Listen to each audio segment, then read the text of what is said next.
Chers auditeurs, bonjour. Bienvenue dans la saison 3 de Comme d'Archi, le podcast qui vous ouvre les portes du monde fascinant de l'architecture. Pour les nouveaux venus, permettez-moi de me présenter. Je suis Anne-Charlotte Deponte, docteure en histoire de l'architecture, auteure publiée, dirigeante d'une agence de communication et de développement basée à Paris en France et dédiée à l'architecture. Retrouvons-nous chaque semaine pour découvrir la culture et l'actualité architecturale. Pour cela, nous interviewons des spécialistes, nous abordons des thèmes différents et nous apprenons à regarder les projets dans leur diversité et leur contexte. Pour vous offrir le meilleur, Julien Rebourg, ingénieur son, est aux commandes techniques du podcast. Merci d'être avec moi aujourd'hui et maintenant, place au talent. Bienvenue dans Comme d'Archi.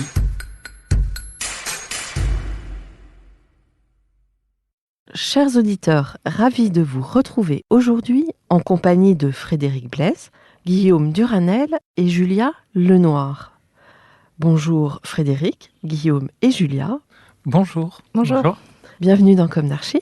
Vous êtes respectivement architecte urbaniste, Julia, architecte Frédéric et Guillaume, et à la tête de l'agence HALT, située dans le 19e arrondissement de Paris.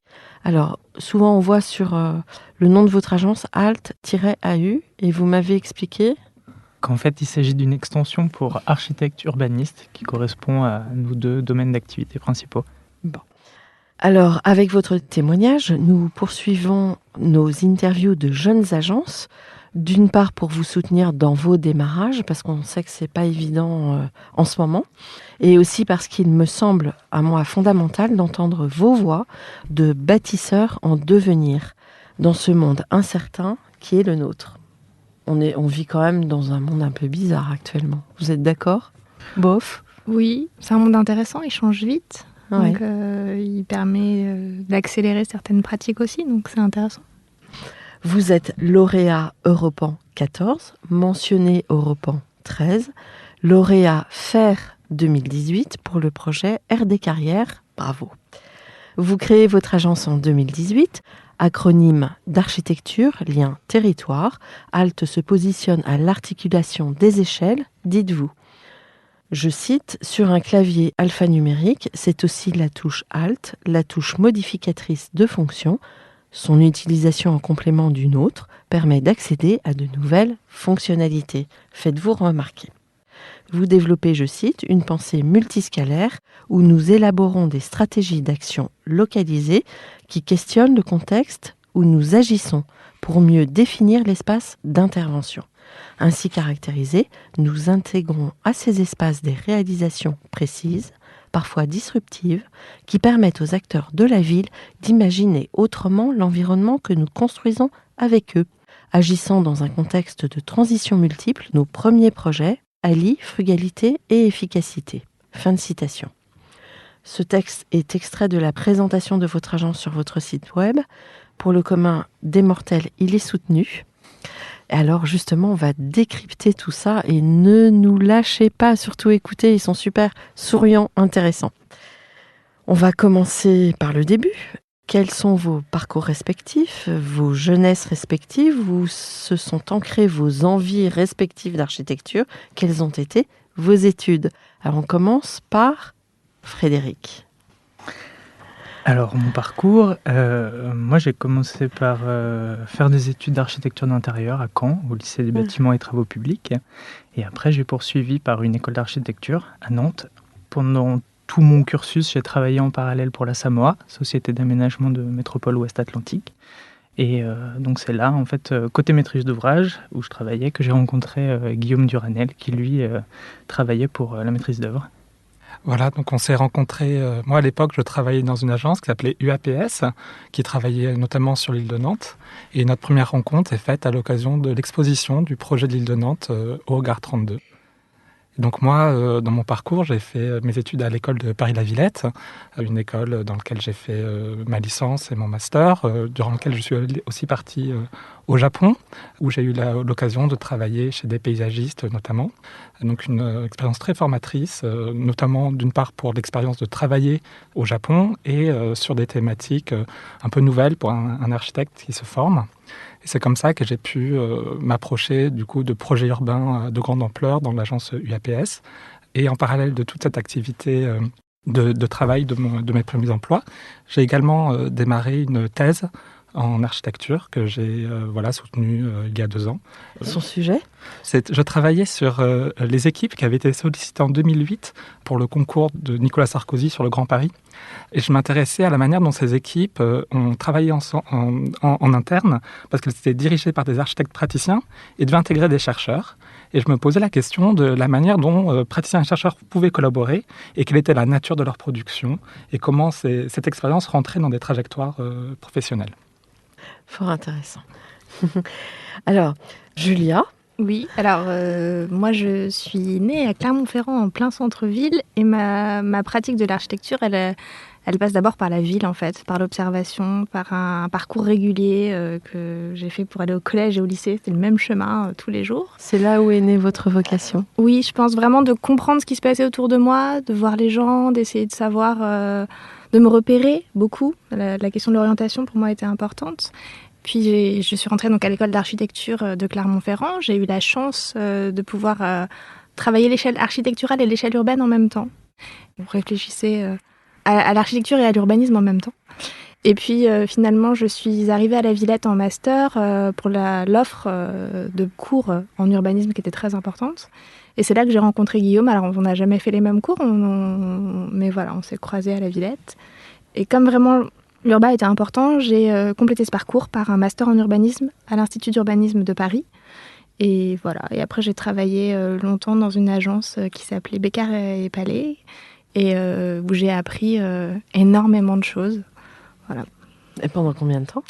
Je ne sais plus si c'est 5 ou 7 ans. Et alors, peut-être que vous voulez approfondir un peu sur la naissance du désir de... Oui, bien sûr. Alors, je crois que aussi longtemps que je puisse me souvenir, l'éveil en architecture s'est apparu au cours de mes années lycée. J'ai eu un professeur d'art plastique qui, pour suivre le programme du corps, nous a fait passer 1 an quasiment sur Le Corbusier et le corps dans l'espace. Et donc, à partir de ce moment-là, j'ai commencé à m'intéresser à l'architecture. Les études d'architecture sont arrivées un petit peu plus tard, parce que j'ai commencé par faire de l'architecture d'intérieur. Et là, en fait, c'est la rencontre avec une prof d'histoire de l'art et de l'architecture, qui s'appelle Camélia Alex Le Teneur, qui, à un moment donné, m'a dit « Allez, il faut se lancer, on va remplir les dossiers pour l'école d'architecture. » Et après ça, donc, je suis arrivé à Nantes en 2e année. Sur mon parcours professionnel, alors je suis originaire de Paris, j'ai passé mon enfance en Bretagne et Paris était un objectif pour moi. Donc après les études d'archi, je n'ai cherché du boulot qu'à Paris.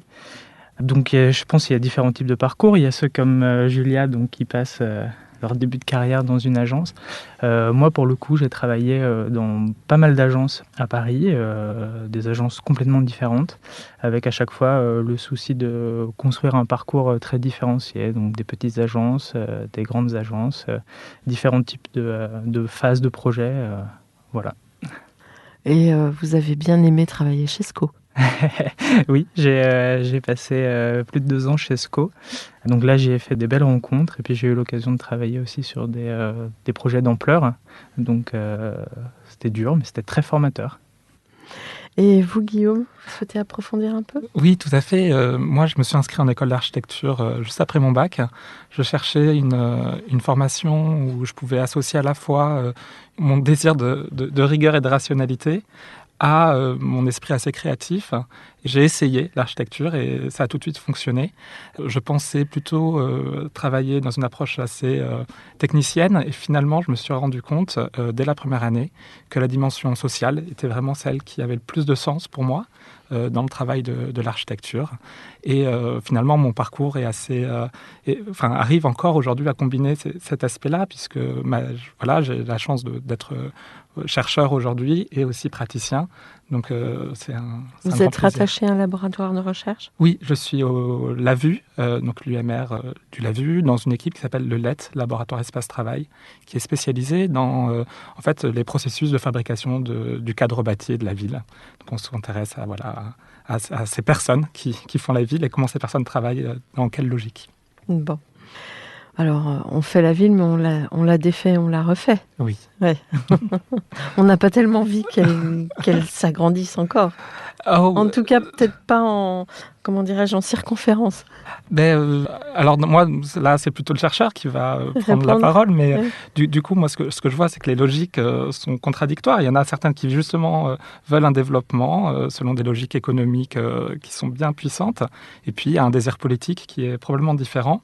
Et donc là, il se joue un débat qui n'est pas toujours un débat public, qui se fait aussi et je pense que l'architecte a une vraie mission. On est vraiment des acteurs de ce débat-là, de comment on comprend les logiques dans lesquelles on agit pour pouvoir vraiment se positionner et faire remonter des débats aussi de personnes qui n'ont pas voix au chapitre. On pense à la participation qu'on aime beaucoup faire, nous, à l'agence. Bon. Pour rebondir éventuellement sur ce qui vient d'être dit, hier au JT, il y avait une annonce de la ministre du Logement, Emmanuelle Wargon, qui du coup parlait de ça, et notamment de comment arrêter l'expansion des villes en densifiant notamment les quartiers pavillonnaires. Et précisément, elle mettait le doigt sur la problématique, et c'est presque le bon mot qu'elle utilisait, des quartiers pavillonnaires. Par contre, son annonce, dans un premier temps, a été assez maladroite. Du coup, comme 80% des gens rêvent d'habiter dans une maison, c'est quand même casser le rêve de tout le monde. Je pense qu'elle parle de l'étalement urbain, essentiellement. Mais je pense que c'est quand même intéressant de questionner les rêves et de savoir d'où vient le rêve du pavillonnaire. Oui. Bien sûr. Je pense que ça se questionne en fait. Parce que le pavillonnaire, c'est d'une certaine manière l'accession, une forme de succès, entre guillemets, mais est-ce que c'est vraiment ça le succès ? Avoir 500 mètres carrés. Mais en même temps, si 80% des gens le pensent, s'il y a ce désir-là, c'est que peut-être dans les questions, il y a aussi des réponses par rapport à l'ancrage, par rapport à l'intimité, par rapport au ressourcement. Peut-être que dans le pavillon, il y a le jardin. Retrouver le jardin dans son intériorité, c'est pas complètement idiot aussi. Enfin, en tout cas, moi, je le ressens comme ça. C'est vrai que son annonce était brutale. Voilà. Et je crois qu'elle est, du coup, pour le coup, pas comprise du tout. Alors que, bien sûr, on est tous autour de cette table en train de se dire... surtout pas d'étalement urbain comme on peut le voir avant le confinement. J'ai survolé Las Vegas. C'est quand même assez dramatique. Dramatique, ouais. Et pour moi, il y a une question qui se pose aussi avec l'étalement urbain et le pavillonnaire, c'est que on se rend compte donc du cadre de vie, avoir un jardin, qu'est-ce que c'est ? Mais qu'est-ce que ça coûte aussi à la collectivité ? En termes de réseau, en termes d'équipement, en termes même qu'est-ce que ça coûte aux personnes en fait. Parce que plus on habite loin, plus on va avoir aussi du mal à avoir accès à certains services. On sait aujourd'hui qu'on peut pas, l'État n'est plus capable de pourvoir à tout et il y a un vrai changement. Il faut aussi pouvoir le comprendre en fait. Ça. Donc c'est une question très très large. Du coup moi à l'agence, on a la possibilité de faire quelque chose d'à côté de l'agence, donc on fait de la recherche. Moi je travaille au CAUE de la ville de Paris en sensibilisation avec des enfants. Et en fait c'est aussi ça, de pouvoir faire comprendre comment est-ce qu'on fabrique la ville, quels sont tout ce qui se passe derrière. Grâce à Guillaume, j'ai eu aussi accès à des cours dans une école de commerce. Vous me dites, c'est enseigner l'urbanisme en école de commerce, mais c'est une base en fait. C'est notre cadre de vie à tous, on le partage, bien sûr. On y vit. Donc c'est aussi important de pouvoir avoir les clés de toutes ces questions-là. Mais de toute façon, on ne pourra pas tous habiter dans une maison. Mais c'est le rêve que ça représente aussi, je pense, peut être important. Bien sûr. Voilà. Ah oui. La plupart du temps, on ne peut pas l'accomplir, surtout dans une ville comme Paris où, pour le coup, le foncier monte tellement les prix que voilà. Enfin, vous êtes d'accord là-dessus? Oui, Non bien sûr. Mais là, on est clairement dans ce débat de quelles sont les logiques à l'œuvre. Et par rapport à votre remarque sur l'annonce d'hier, assez simplement, on voit qu'il y a des logiques descendantes. Il y a des logiques qui viennent aussi d'en bas. Et finalement, c'est un peu comment est-ce qu'on fait en sorte aussi d'écouter ce qui vient d'en bas, comme ces vrais désirs-là. Donc ça, on est assez sensible à cette attention-là. Parce qu'on pense vraiment que, voilà, il y a un moment donné, il faut que les choses puissent se rencontrer, trouver des manières de fonctionner ensemble. Et c'est là qu'on fera une ville aussi, parce qu'il faut être aussi en mesure de la faire, cette ville, en termes d'opérationnalité, de financement, de construction. Donc la compréhension de ces grandes logiques descendantes sont importantes, mais ne doivent pas masquer, comme vous le dites, ce désir d'un habitat qui soit agréable. Oui. Et puis tout le monde n'a pas les mêmes aspirations non Exactement. plus. Hein, je crois que c'est important. La prise en compte de la diversité. Ouais. Bon, on va revenir un petit peu sur une question qui me tient à cœur. Aujourd'hui, vous avez votre propre agence, des projets. L'une de mes questions récurrentes dans Comme d'Archi est: est-ce qu'aujourd'hui, vous avez le sentiment d'avoir accompli ce que vous imaginiez à la sortie de l'école? Oui, donc alors nous... Guillaume. C'est Voilà. Guillaume, oui. Ouais. Donc, quand on a été diplômé entre 2010 et 2012, on a été diplômé dans un contexte qui était difficile, en fait, en pleine crise. Il n'y avait pas beaucoup de perspectives. On a parfois eu du mal à trouver nos premiers emplois, des choses comme ça. On se posait la question de, voilà, dans quel monde on arrive. Et donc, finalement, on partage vraiment tous les trois ce regard-là de commencer avec quelques difficultés. Mais pourtant, on n'a jamais eu peur de se projeter dans l'avenir. On n'a jamais eu de difficulté à imaginer qu'on pouvait faire autrement, du coup. Puisque les modèles semblaient clos, on peut faire les choses complètement différemment.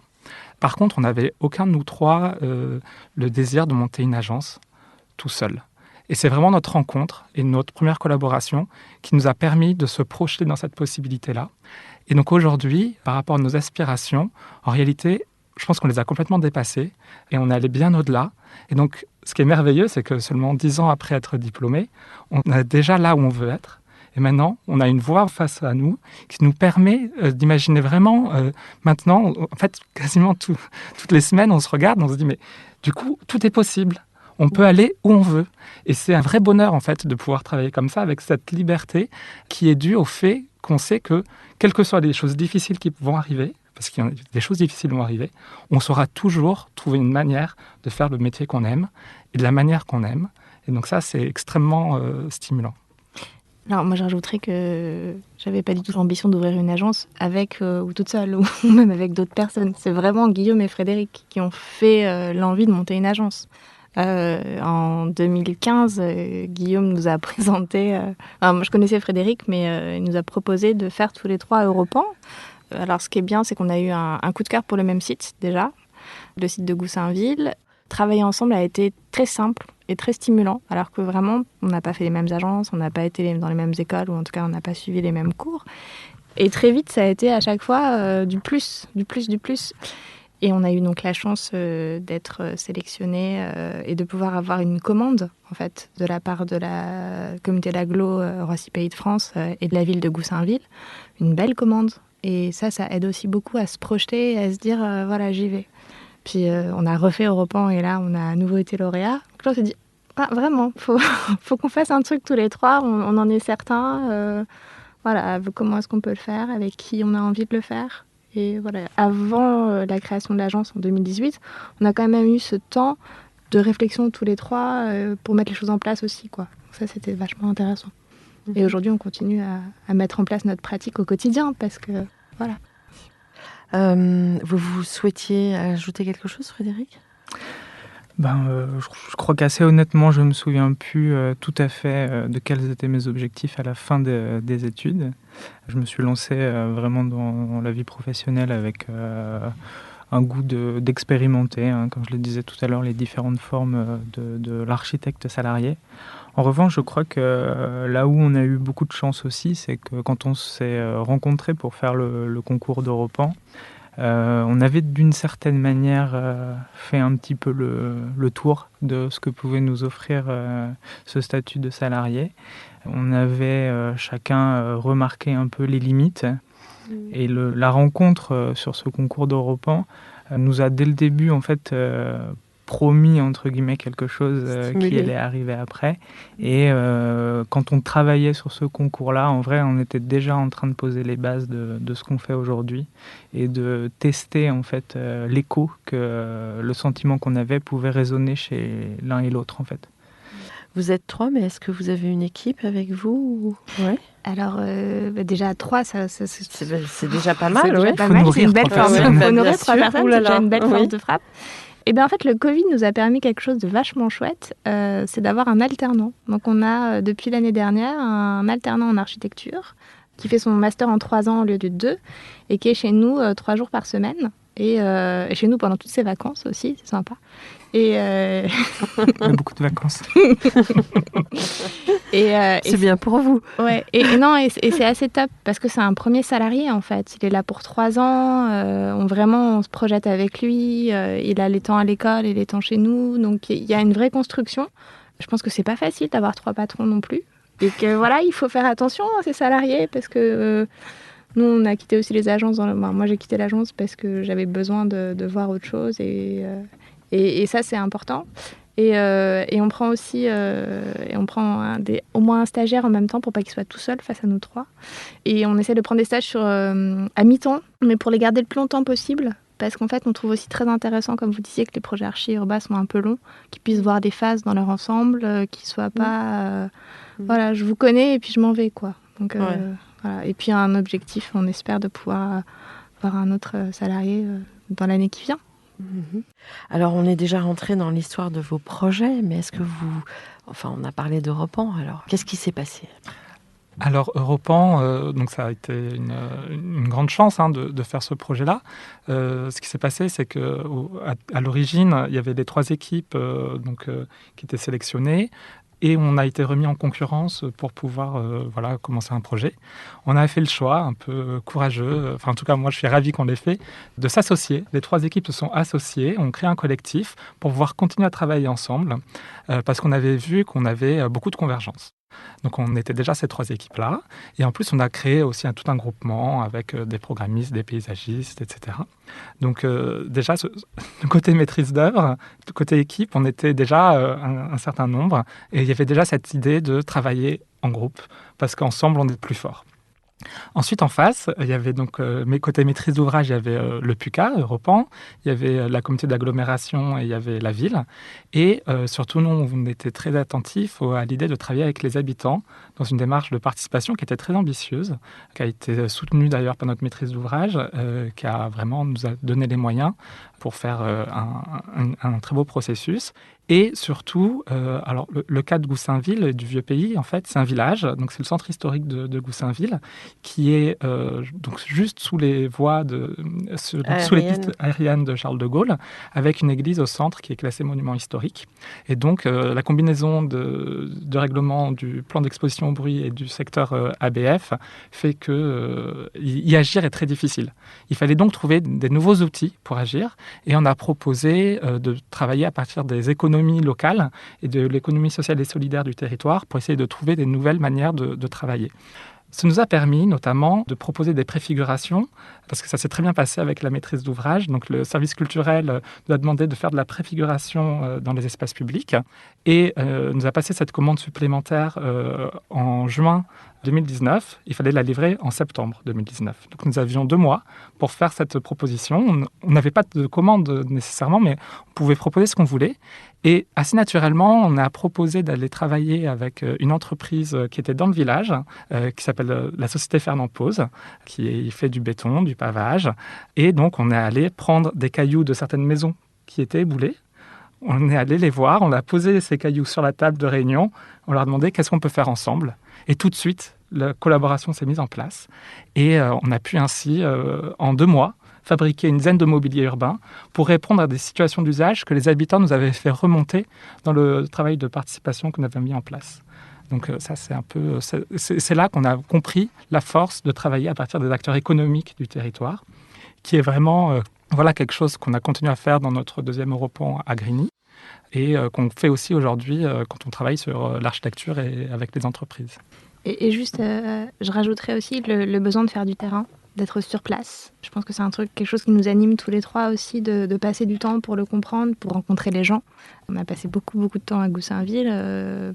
Plus la gente grandit, plus ça devient des fois difficile en fait de pouvoir passer du temps sur le terrain et de le libérer, mais ça fait vraiment partie des choses qui sont importantes pour nous en tout cas.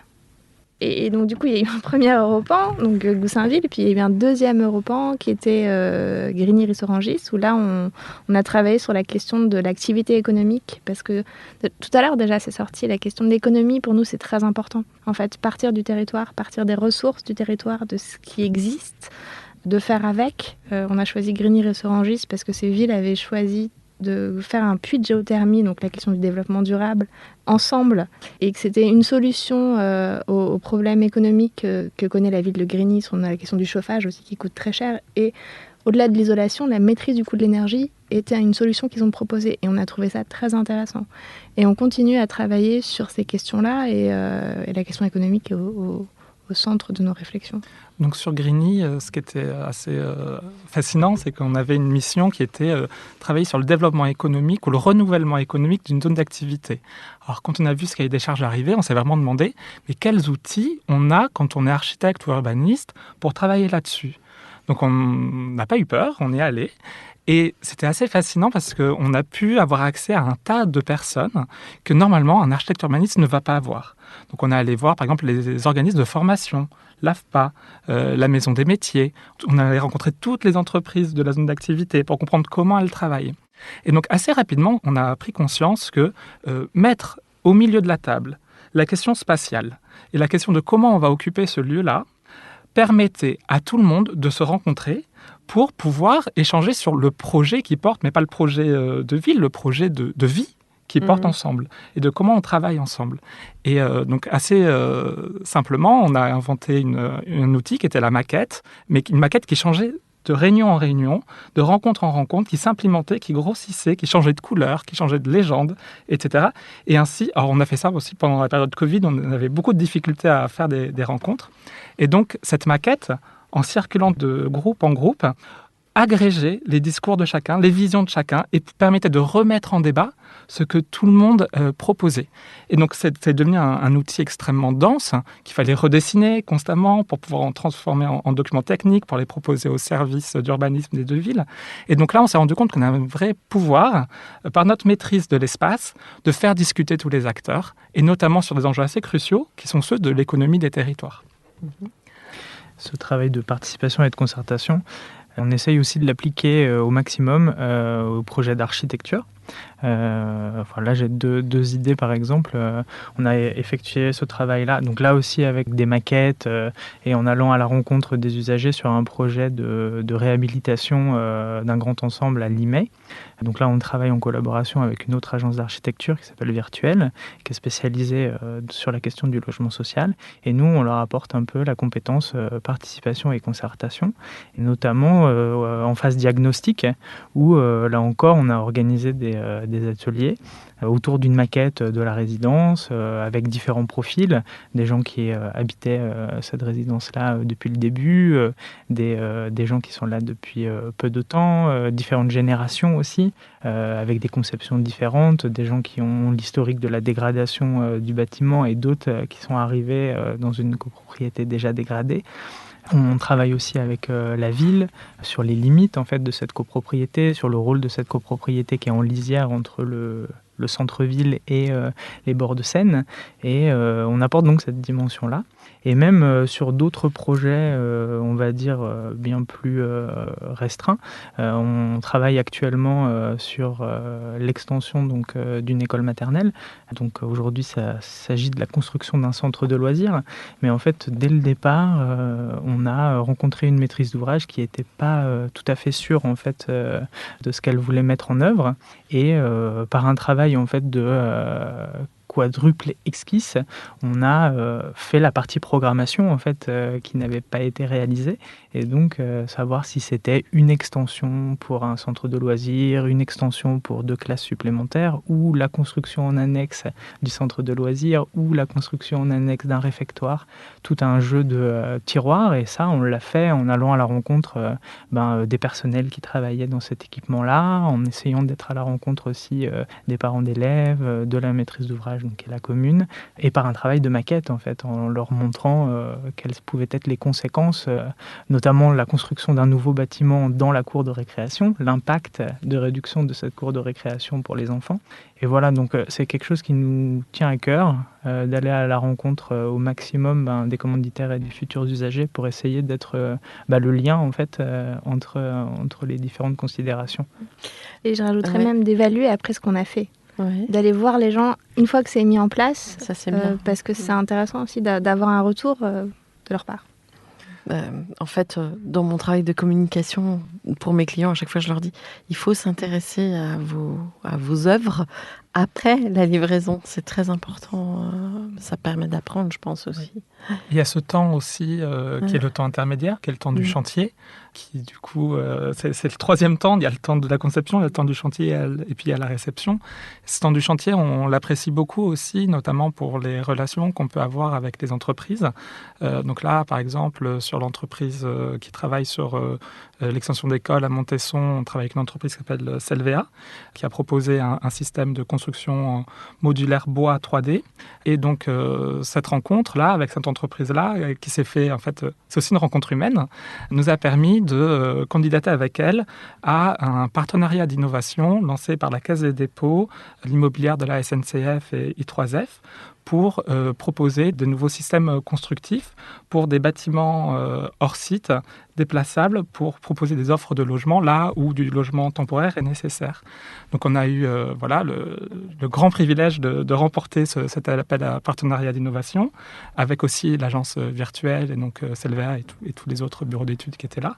Et donc aujourd'hui, un des projets qu'on va mener en partenariat avec la Caisse des dépôts, I3F et SICF, c'est cette premier marché dans l'histoire de la construction en France d'un partenariat d'innovation qui n'est pas une mission de maîtrise d'œuvre, mais qui est vraiment une question de comment on innove techniquement pour inventer un nouveau mode de construction de la ville, pour prendre en compte ces temps différents de la ville, ces temps intermédiaires en fait, ces autres espaces qu'on sinon n'arrive pas à s'approprier et à occuper. Et donc on fait, notamment grâce à ça, on révèle les ressources foncières qui normalement ne sont pas utilisables. Comment ce qui a déjà été fait dans l'histoire vous interpelle et vous apporte ? Je pense à Jean Prouvé. Justement, d'ailleurs, le pavillon de l'Arsenal ouvre la semaine prochaine une exposition sur le logement léger et décarboné. Ouais. Donc, on est évidemment ravis que cette exposition ouvre là. On a commencé à avoir quelques petits aperçus lorsqu'on était au pavillon de l'Arsenal la semaine dernière. Et évidemment, tout ça, ça nous touche énormément. Mais après l'histoire, elle offre aussi elle peut aussi donner des enseignements sur le risque de l'industrialisation à grande échelle de certaines formes. Et donc ça, c'est aussi le fait de bien connaître cette histoire nous signale les choses sur lesquelles il faut être vigilant. Ces programmes-là, un peu particuliers, peut-être on a parlé tout à l'heure des zones d'activité, on a parlé tout à l'heure d'un centre-bourg, entre guillemets, sous les voies des grandes infrastructures. Là, on parle un peu des grands ensembles, ou en tout cas de l'urbanisme de logement des années 60-70. Ces thématiques-là nous tiennent vraiment à cœur, parce qu'en fait, elles poussent à la réflexion, elles poussent à challenger les solutions. Elle nécessite une réflexion très très forte et une réflexion croisée des différents usagers, des différents acteurs. Et c'est là en fait où on s'épanouit en fait le mieux dans notre activité, en traitant ces thématiques-là et en se disant que là aussi il peut y avoir une réflexion architecturale, là aussi il peut y avoir une réflexion urbanistique. Enfin voilà, en tout cas. À la sortie de l'école, on ne s'était pas dit, tiens, on va traiter les zones d'activité. Et pourtant, quand on s'est penché... C'est vrai que c'est pas ce qui est le plus séduisant a priori. Voilà. Mais il y a un potentiel de résilience à l'intérieur. C'est ça. il y a la question du sol, il y a la question qui est une vraie question aujourd'hui de où est-ce qu'on se développe, comment est-ce qu'on se développe, qu'est-ce qu'on peut mutualiser. Et on regarde effectivement dans l'histoire, mais les réponses, ça nous pose des questions qui apportent des réponses. Et en fait, on est sur un cycle un peu comme ça, infini, de faire quelque chose pour voir ce que ça donne, pour voir quelle réponse ça apporte. Et je pense que c'est ça qui nous intéresse aussi, que ce soit faire avec une maquette ou faire avec du mobilier urbain ou faire avec des projets plus grands. Dans ce contexte-là, on se rapproche vraiment des démarches de programmation générative, dans des démarches itératives, d'expérimentation et d'évaluation des solutions proposées. Donc ça, c'est vraiment ça. Et ce qui est intéressant dans ce processus-là, dans ce que décrit Frédéric, c'est vraiment, ça nous permet de progressivement faire en sorte que les regards de nos maîtrises d'ouvrage ou des usagers qu'on cible changent, se décalent. Et ce petit décalage-là permet de regarder... on commence avec des situations qui semblent bloquées, qui semblent difficiles, mais effectuer ce pas de côté permet d'y voir des opportunités nouvelles qu'on n'aurait pas pu imaginer autrement. Alors nous, on peut avoir des intuitions, mais ce qui est intéressant aussi, c'est nous, architectes, on a aussi nos propres limites. Et donc forcément, en travaillant avec d'autres professionnels et en confrontant ces points de vue-là, nos regards aussi évoluent. Et donc c'est très stimulant pour nous de continuer à travailler comme ça parce qu'on sait que dans 10 ans, notre pratique sera foncièrement différente. Et c'est ça qui nous donne envie d'avancer comme ça. Et d'ailleurs, je me disais en écoutant Guillaume que le Covid nous a bien aidés parce que ces questions-là, on se les pose depuis le premier Europan. Et là, tout le monde se dit qu'est-ce qu'on fait exactement aujourd'hui ? Comment est-ce qu'on occupe une place de stationnement ? Comment est-ce qu'on voudrait avoir un bout de jardin à côté de chez soi ? Comment c'est de vivre son appartement ? Et voilà, je pense qu'il faut en profiter en fait de ce petit temps d'ouverture. Et de doute en fait. C'est un doute qui devient fructueux. Oui, d'un recul. C'est ça. Et puis d'avoir mis tout en suspension aussi et de voir des animaux sauvages à nouveau rentrer dans la ville, des situations très insolites, ça questionne beaucoup. Alors vous qui êtes urbaniste, je pense que ça vous a beaucoup parlé, non ? Oui, moi je suis vraiment dans la ville beaucoup. Moi, ce qui m'a vraiment intéressée, donc j'enseigne en école de commerce et j'ai des étudiants qui m'ont fait une réflexion sur l'espace public et sur les femmes dans l'espace public. Et une étudiante a dit, moi pendant le confinement en fait, j'ai pu m'aller m'asseoir sur un banc et lire vachement. Et depuis que le confinement est arrêté, je le fais plus parce que je m'autorise pas à le faire. Donc ce moment de pause, il a apporté des choses assez étonnantes en fait. Un rapport à l'espace public, un rapport au commun, un rapport de qu'est-ce que c'est que se rencontrer. Et l'envie de se rencontrer, l'envie de voir des gens. Le pavillonnaire pose cette question-là aussi, plus pas pour la forme du pavillonnaire en elle-même, mais où sont les lieux de rencontre ? Comment est-ce qu'on rencontre son voisin ? Comment est-ce que c'est devant l'école ? Mais ça veut dire que c'est une certaine génération, un certain âge. On n'a pas de mixité entre les personnes de 70. Voilà, ça pose plein de questions. Mais en fait, au-delà du pavillonnaire, c'est la question de comment est-ce qu'on se crée du lien. Ouais. La forme ne pose pas de questions, c'est plutôt la question des associations, les questions des lieux de rencontre qui sont importantes et qu'on perd parce que c'est compliqué de s'investir dans une association, c'est compliqué aussi de pouvoir... c'est beaucoup de temps. C'est beaucoup de temps, beaucoup d'investissement. Voilà, moi j'adorerais me mettre dans une association, mais aujourd'hui il y a l'agence, je ne peux pas tout faire. Ouais. Et oui. Est-ce que vous avez vraiment un projet emblématique ? Alors le projet dont on voudrait développer un petit peu dans cette section-là, c'est un projet c'est peut-être l'un des projets les plus longs, on va dire, de l'agence, c'est le projet RD Carrières. Donc ça, c'est un projet qu'on a sur lequel on a commencé à réfléchir en 2018, à l'occasion donc d'un appel à projet Pavillon de l'Arsenal Mairie de Paris, qui s'appelle FAIR. Et ce qui est important pour nous, c'est que à l'occasion de la réunion de lancement, les sujets avaient été fléchés en fait sur le problème du free floating, les vélos et les trottinettes en libre service, ou alors hélas le mobilier anti-voiture bélier. Et nous, un peu à contre-pied, on a décidé de travailler et de réfléchir sur les îlots de chaleur urbains et de se pencher sur la question en se disant comment est-ce que la ville peut apporter un service aux usagers et les accompagner en fait pendant les périodes de canicule. À l'occasion d'un des brainstorming, on a un peu pensé à la fontaine Wallace et comment, au début du siècle, on a apporté de l'eau potable aux habitants de Paris qui n'en avaient pas forcément à leur robinet. Et on s'est dit, tiens, là aussi, il y a quelque chose à réfléchir donc, sur le sujet des îlots de chaleur. Donc le brainstorming a continué et puis on s'est dit, tiens, comment créer une petite bulle d'air en fait, sur un trottoir, sur une place, dans un parc, et où trouver la ressource. Donc la question de la ressource, on en a parlé déjà tout au long de cette interview, c'est quelque chose qui nous tient à cœur. Et là, en fait, en réfléchissant au puits canadien, ou au puits provençal, on s'est dit, est-ce que la ville aurait pas déjà une ressource d'air frais qu'il serait possible d'exploiter? Donc on a la chance de vivre à Paris et il y a cette question des carrières qui sont souvent vues par, on va dire, le mauvais côté de la chose, c'est-à-dire les effondrements, les cataphiles et ce genre de problématiques. Et nous, on s'est dit, tiens, comment est-ce qu'on peut aussi venir présenter, expliquer tout le potentiel qui existe sous terre, avec ces grandes réserves d'air frais maintenues naturellement et constant à 12-13 degrés. Donc sur ce petit projet un petit peu loufoque, on est allé rencontrer donc l'inspection générale des carrières.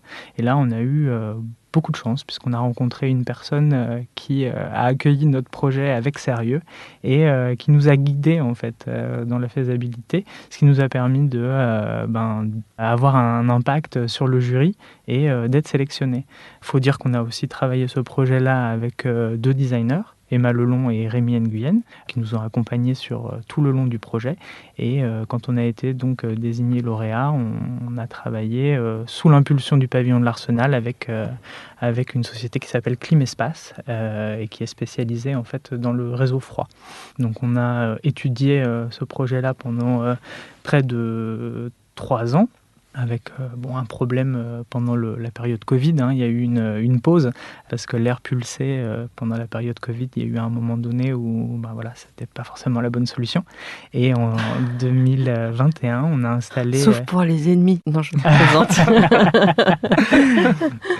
Et là encore, avec le pavillon de l'Arsenal, on a rencontré la mairie du 13e arrondissement qui nous a permis donc d'installer notre banc. Comme un peu à l'habitude sur tous nos projets, on a un peu étendu l'expérience. Donc on a profité de ces 3 mois d'expérimentation pour aller à la rencontre des usagers. On a aussi été proposé à l'école Place Jeanne d'Arc de faire une initiation ou un éveil à la question du réchauffement climatique et aux dispositifs que la ville de Paris pouvait mettre en place pour lutter contre les îlots de chaleur. Et aujourd'hui, on travaille sur un rapport en fait de cette expérimentation. Donc en fait le banc, c'est un banc en pierre composé de modules en quinconce qui permettent de faire soit des lignes, soit des courbes. Donc il peut s'adapter un peu à tout type de terrain parce qu'à l'époque où on a développé la partie design, on n'avait pas encore le site. Et le génie de ce banc-là, c'est d'être posé sur un puits d'extraction de pierre, et donc d'être connecté à moins 25 mètres en profondeur à la réserve d'air frais. On a développé là aussi avec un ingénieur spécialisé dans le confort thermique un automate qui est bardé de sondes, et donc quand la température extérieure dépasse les 25 degrés, l'automate se met en route, et là il y a un petit moteur qui alimente un caisson de ventilation qui aspire l'air et qui le diffuse à travers les modules de pierre. Donc les modules, ça fonctionne en fait sur 3 principes. Le type de pierre, donc c'est une pierre... Pierre des carrières. Oui, c'est du pouinet rosé, Ouais. donc qui a un principe d'effusivité qui lui permet d'être frais au toucher, peu importe la température extérieure. Le moteur accélère l'air, donc l'air pulsé fait un ressenti plus frais. Et enfin, le différentiel de température, quand il fait 25 degrés dehors et qu'on propulse de l'air à 13-14 degrés, forcément, on a cette bulle d'air frais qui permet de descendre entre 10 et 5 degrés la température autour du banc. Donc on a aussi fait une analyse du cycle de vie de ce mobilier-là pour voir ce qu'il consommait. Effectivement, est-ce que vraiment ça apporte quelque chose? Et on s'est rendu compte que ça consommait moins que... Alors je te laisse, t'es plus précis que moi peut-être Frédéric, qu'est-ce que tu veux faire? Oui, en fait le banc fonctionne pour le temps de l'expérimentation de 3 mois et demi sur des batteries. Donc c'est des batteries 12 volts comme il y a dans les voitures. Et donc le banc ne consomme pas plus qu'un ventilateur de table. Ah oui. Donc l'efficacité n'a plus vraiment à être prouvé, puisque à la différence de la climatisation, on n'a pas besoin de rafraîchir l'air. L'air est naturellement frais. Donc en fait, on est là simplement on le déplace. D'accord. On le déplace. Et en fait, le puits, il est Existant. Oui. Il est existant, c'est Voilà. ça. Voilà. Donc vous avez une cartographie de tout. Donc D'accord. tout ce travail-là a été fait avec l'Inspection générale des carrières. Dans l'histoire des carrières, il y a eu différentes périodes. Donc il y a eu des périodes où on a stocké, il y a eu des périodes où on a extrait de la pierre pour construire Paris, et il y a eu aussi toute une période où on s'est caché pendant les différents conflits. Donc il y a différents types de puits, les puits d'extraction, les puits de ventilation et les puits d'intervention. Voilà, donc grâce à l'Inspection générale des carrières, on a extrait une dizaine de puits qui étaient propices à l'expérimentation. Et après, nous, on a fait tout un travail de sélection, donc avec les mairies, avec le pavillon de l'Arsenal, en prenant des grands principes urbains. Parce qu'il faut savoir que les puits, ils peuvent déboucher en plein milieu d'un boulevard ou dans une cave d'un immeuble. Donc voilà, ou même sur un trottoir qui fait 1 mètre de large. Et là, c'était pas possible de faire l'expérimentation. Nous, on a choisi la place Jeanne d'Arc parce que ça nous permet... Enfin, l'espace public était propice à l'accueil de ce banc-là. Et puis en plus, on était certain qu'on pouvait toucher un panel très élargi d'usagers. On est au droit d'une église. Il y a un marché bi-hebdomadaire. On est dans un quartier plutôt résidentiel et il y a 2 écoles sur la place, ce qui nous a permis de rencontrer un panel d'usagers très large. Et du coup, ce qui était très intéressant, je rajouterais, c'est que les enfants, déjà, l'imaginaire, quand on allait les voir sur le quartier, déjà, est-ce que vous savez ce que c'est et tout, ils ont sorti c'est le banc magique, voilà, tout un imaginaire qui est créé et un rapport aux carrières vachement intéressant. Et l'autre chose, c'est qu'on a enlevé le banc la semaine dernière, et si vous passez aujourd'hui, en fait, on ne voit rien. C'était vraiment une expérimentation au sens où le deal, c'était aussi de ne pas abîmer le sol, de ne pas devoir faire des gros travaux pour le mettre en place. Et voilà, donc c'est un peu triste, l'image fantôme du banc qui est là, mais voilà. Ça s'applique à Paris vraiment. Il y a d'autres villes où c'est envisageable ? Eh ben, on a été contacté par d'autres villes qui, du coup, souhaiteraient qu'on étudie ce projet-là. Voilà. Après, le banc, il fonctionne avec des carrières aujourd'hui. Voilà, nous, on réfléchit à d'autres sources d'air frais disponibles, puisque à partir du moment où on n'a pas cette ressource d'air frais, l'équation, elle ne se solutionne pas, quoi. Et on sera obligé de rafraîchir de l'air. Donc, ce qui est pas du tout le principe. But. Ouais. Voilà. Par contre, des réserves d'air frais en sous-sol, on n'a pas d'inquiétude sur le fait de pouvoir en trouver sous d'autres formes et de pouvoir les mobiliser. Mais Il est aussi très beau, hein. Il est aussi très, très posable n'importe où. Néanmoins, j'ai envie de dire que si jamais on le déploie et on le déplace, on le fait changer de ville, il va forcément devoir changer parce qu'à un moment donné, l'objet, sa matérialité, elle doit aussi parler et faire une forme de médiation par rapport aux usagers sur quel est cet air, d'où il vient, pourquoi est-ce qu'il est frais, etc. Donc il faut aussi que la forme de l'objet, là, dans ce cas-là, soit une forme de signe ou de message aux personnes qui vont l'utiliser. Pourquoi ce projet nous a beaucoup tenu à cœur ? C'est parce qu'on prenait vraiment une caractéristique historique de la ville de Paris, ces carrières, quelque chose que des gens connaissent, mais parfois assez mal, pour montrer aux gens qu'il s'agissait peut-être d'une opportunité pour répondre à un enjeu très contemporain qui est celui de la résilience face au réchauffement climatique. Et donc, il y a un peu tout ce jeu-là entre une caractéristique historique pour répondre à un enjeu de demain, de la pierre qui souffle de l'air. Tout le banc est fait entre le plein et il est évidé, donc il y a tout ce rapport entre le plein et le vide, le dessous, le dessus. Donc, on est tout le temps dans cette relation un peu de relation binaire entre des choses qui semblent s'opposer, mais qui ensemble proposent une nouvelle solution par rapport aux enjeux que peut se poser Paris aujourd'hui. Oh, c'est très malin, c'est très très malin. Bravo. Alors justement, comment vous imaginez le monde d'après, tel que, pour reprendre l'expression qu'on employait pendant le confinement ? Et bien en fait, le monde d'après, il est déjà là, hein. Nous, il est là beaucoup plus vite qu'on ne le pense. Donc on fait avec. Beaucoup. On fait avec les ressources qui sont et voilà. Quelque part, ce monde d'après, il est là, mais parfois en tout petit. Et l'idée, c'est de le percevoir. Et en fait, il y en a plusieurs des mondes d'après. Ils sont tous tout petits. Il faut les trouver. Il faut savoir lequel ensemble on fait grandir. Et c'est vraiment là que on pense que l'urbanisme, l'architecture, c'est quelque chose de politique, dans le sens beau de politique, où ensemble, on réfléchit à comment on veut imaginer le futur. Et là, pour nous, voilà, quand on fait ça, quand on fait des ateliers de participation avec Frédéric et Julia, mais on est au cœur de ce qu'on aime faire. Et à la fin d'une journée très fatigante, on est tellement heureux, en fait. En fait, j'ai une question qui est sur le bout de la langue. C'est, en fait, vous arrivez à récolter suffisamment de retours sur vos actions participatives, Oui. parce que souvent on dit ouais, il y avait 3 plaies intendues. Comment vous avez une méthode? Alors, moi, je dirais déjà merci beaucoup à Antoine Millot. Parce qu'en fait, on a travaillé avec lui, avec le collectif Topoy sur Goussainville, et ils ont toute une mise en place de pratiques qui nous a permis en fait, d'aller voir des gens. Alors, en fait, tu vas voir 4-5 personnes, tu vas faire une balade avec eux, des personnes donc référentes. Tu vas te balader avec eux, discuter du territoire avec un photographe, et ça permet déjà de sortir une belle matière. Et en fait, c'est en contactant quelqu'un qui va finir par contacter d'autres personnes. Et c'est toute une démarche que Frédéric a fait dans ses études. D'ailleurs, il serait plus à même... En fait, Antoine, dont Julia parlait, et le collectif Topoy, c'est un groupe de personnes que j'ai rencontré à l'occasion de mon PFE, à l'école d'architecture de Nantes. Donc, le professeur Chérifana et Jean-Yves Petitot nous ont appris, entre guillemets, ou en tout cas initié, plus qu'appris, au travail de participation et de concertation. Jean-Yves Petitot a même théorisé en partie ce travail-là. Et c'est pas quelque chose qu'on fait à l'improviste.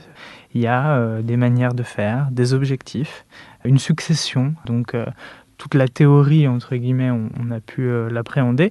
Et aujourd'hui, en fait, sur chaque projet, chaque opération, on vient adapter en créant des ateliers spécifiques en fonction des objectifs, des problématiques.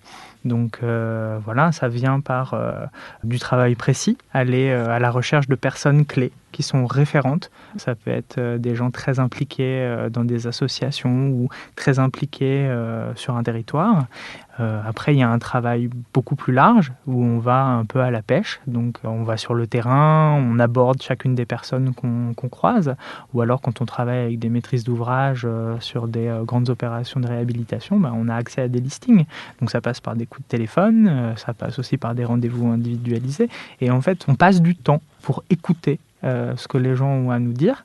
Des fois, ils n'ont pas trop envie de parler, et c'est pour ça qu'on travaille sur des parcours. Donc, c'est-à-dire qu'on leur propose de nous faire découvrir le territoire. Et dans ces moments de balade, il y a des silences. Et des fois, en passant devant un arbre, devant une pierre, c'est là que les histoires se déclenchent. Et la manière dont l'histoire est racontée, nous, on le traduit soit en objectif, soit en problématique, soit en sujet à partager. Donc, tous ces éléments-là, un peu en amont, nous permettent de faire notre maquette, de faire nos schémas. Et après, quand on est sur les ateliers, on a en nous une partie des sujets à aborder, et on vient tirer les fils. Et après, c'est beaucoup plus simple d'aller face aux maîtrises d'ouvrage ou revenir face aux usagers et aux habitants pour leur dire, nous, c'est comme ça qu'on a compris le sujet. Et déjà, est-ce que vous êtes d'accord, et est-ce qu'on poursuit sur cette base-là? Donc, voilà. Mais c'est un investissement très fort en temps. Et du coup, ça pose aussi une question aujourd'hui en termes de valorisation financière de ces projets-là, parce que aller contacter des gens, faire des choses qui sont moins palpables quand on est architecte, mais c'est pas construit, non, on n'en est pas encore là en fait. Il faut se donner le temps aussi de pouvoir rencontrer les gens, et ce temps-là, c'est pas du temps perdu. Voilà, de pouvoir, c'est très important.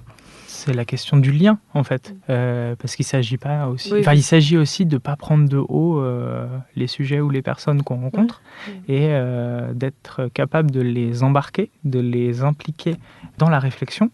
Donc par une communication ou une maquette, des documents qui sont préhensibles par tous, et pouvoir en fait leur mettre, les faire réfléchir aussi à leur situation. Bon, j'ai encore plein de questions, mais je crois que je vais m'arrêter. Quel conseil donneriez-vous aux étudiants aujourd'hui, en architecture, bien sûr? Alors, moi, j'ai le grand bonheur d'enseigner, et donc les étudiants, alors, à vos étudiants. Donc, pas que aux miens, mais de manière générale, en fait, je crois qu'on n'a pas beaucoup de conseils à leur donner. Ils sont incroyables. Moi, je vois les personnes, j'ai la chance notamment d'encadrer des PFE, ils ont tout en eux.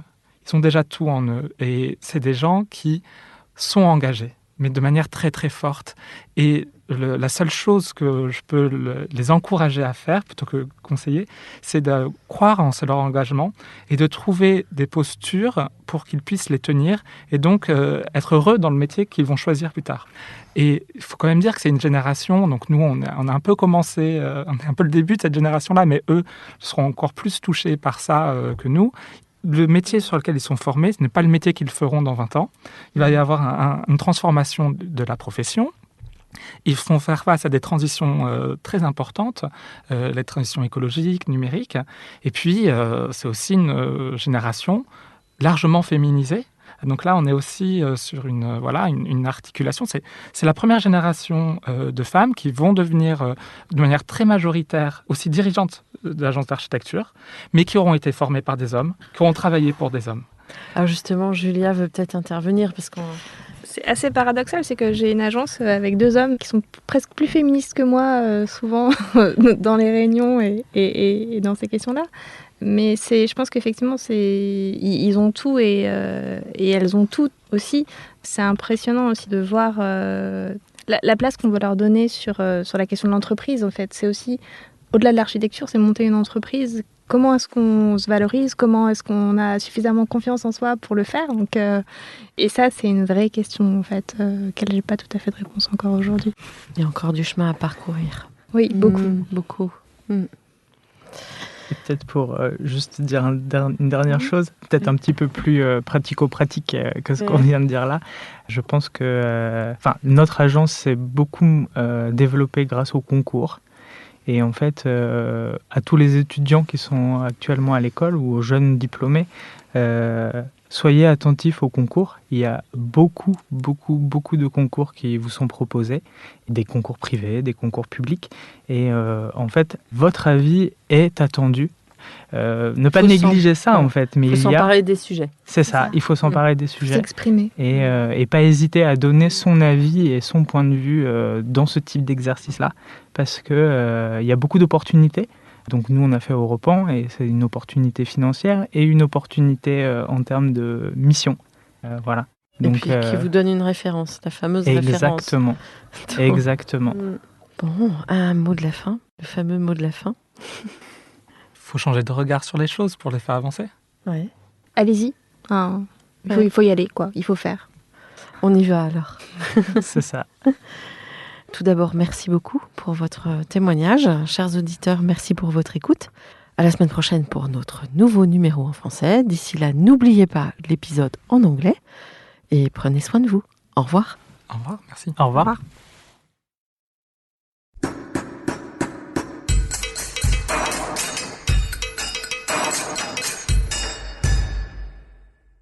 Chers auditeurs, merci pour votre écoute.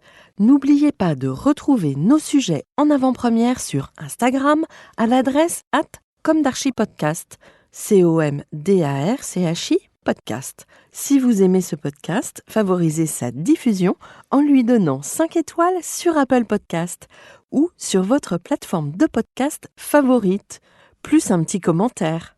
Et surtout, abonnez-vous pour écouter tous nos épisodes gratuitement. À bientôt et d'ici là, prenez soin de vous.